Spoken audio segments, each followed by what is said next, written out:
I'm a high school dropout, a tattoo artist, an ex-drug addict, a stroke survivor. I've mourned the death of my soulmate.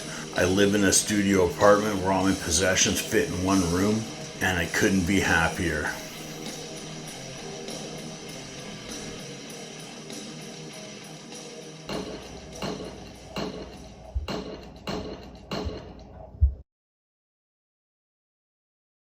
This is for all you brutal young fuckers out there. A glimpse into your potential futures in death metal. I'm 53. I got into metal at 83 when I was 10 years old. Motley Crue was my gateway. And then Iron Maiden, Priest, it just kept getting heavier. Metallica, Slayer, Exodus, Voivod. I got into punk a little bit, hip hop and shit too. But at the core was fucking metal, and especially death metal. Just that hunger and lust for fucking heavier, faster, darker. The first benchmark was Slayer, Reign of Blood. I remember getting that shit on holidays with my parents. My dad let me listen to it in the car. The whole shit fit on one side of the tape. They didn't know that. I knew that. After side A was done, even though the album was done, I got to flip it and listen to it again. So I got to listen to the fucking album twice. That was a fucking victory for metal. How I got into death metal, the first thing I heard, Terrorizer, World Downfall. I know, just fucking hang on, I'm getting to the point, okay? It was like maybe 89, 90, somewhere around there. I was getting high in my buddy Trevor's car,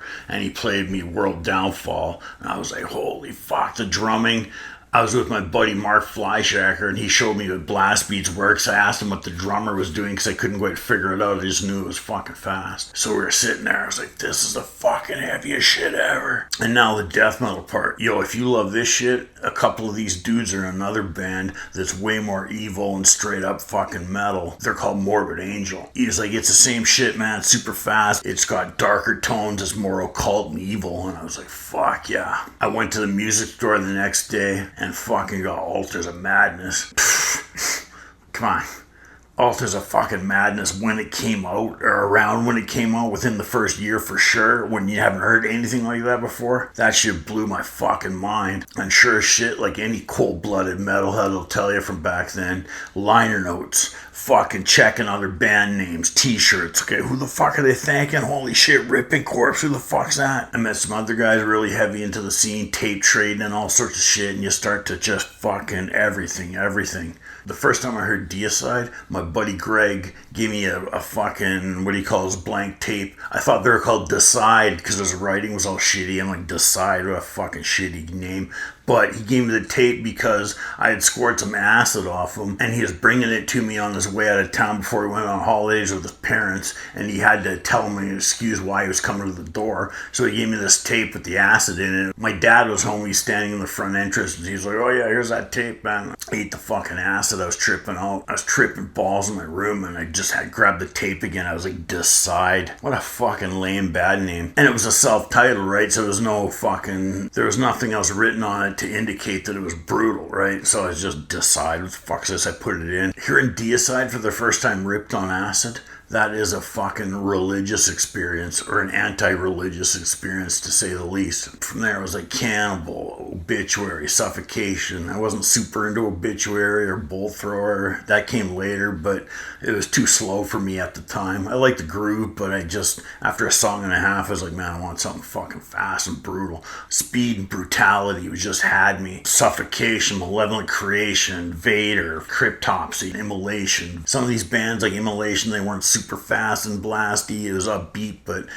some of it grabbed me, other stuff didn't. It was just, for me, it was all about speed, brutal. I want fucking brutal. Devourment, Deeds of Flesh, Disgorge, all the shit you guys call brutal death metal, we just call it death metal. We use the term brutal.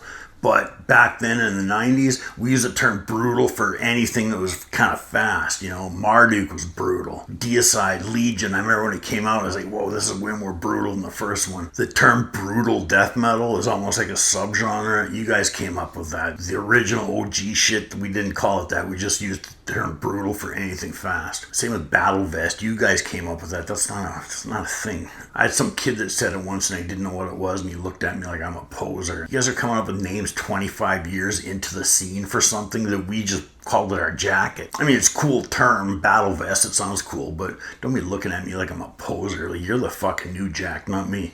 Anyway, what I really want to talk to you about is where your interest goes in your 30s, 40s, and 50s. Like I said, I'm 53 and I'm still into fucking brutal shit. As you get in your 30s, for me personally, I wanted more and more and more brutal. Where things started to change, you get to the point where you hear bands and you're like, wow, that's good, but you kind of don't give a fuck because you've heard it 8 million times.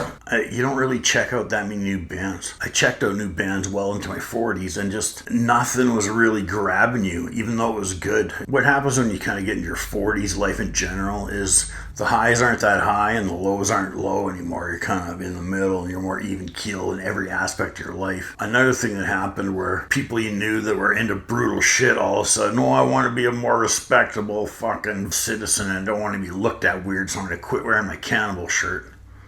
We call those guys fucking fat.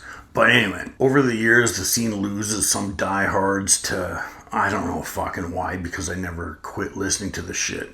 I like all kinds of music. I could listen to Creedence Clearwater Revival or Paul Simon, fucking whatever. Wu-Tang Clan is still cool. I've always liked different kind of stuff, but at the core is fucking death metal. Where I am now at 53, I would say I'm 70% death metal, 20% underground hip hop and punk, and 10% everything else. Tool, Primus, Frizzle Fry. That's my number one favorite album of all fucking time. Of my top 100 albums, Primus, Frizzle Fry is number one. Cryptopsy and None So Vile is two. From 3 to 98, I would say fucking 80 albums are death metal and black metal, mostly brutal, fast shit, and then some different shit sprinkled through. Mr. Bungle, Jane's Addiction, Tool, Wu-Tang Clan, Army of the Pharaohs. I don't really have your typical top 10 list. I don't really give a fuck about early death. I like Human On. I like Gene Hoglan, Sean Reiner. I like crazy drumming. I've always been into crazy drumming.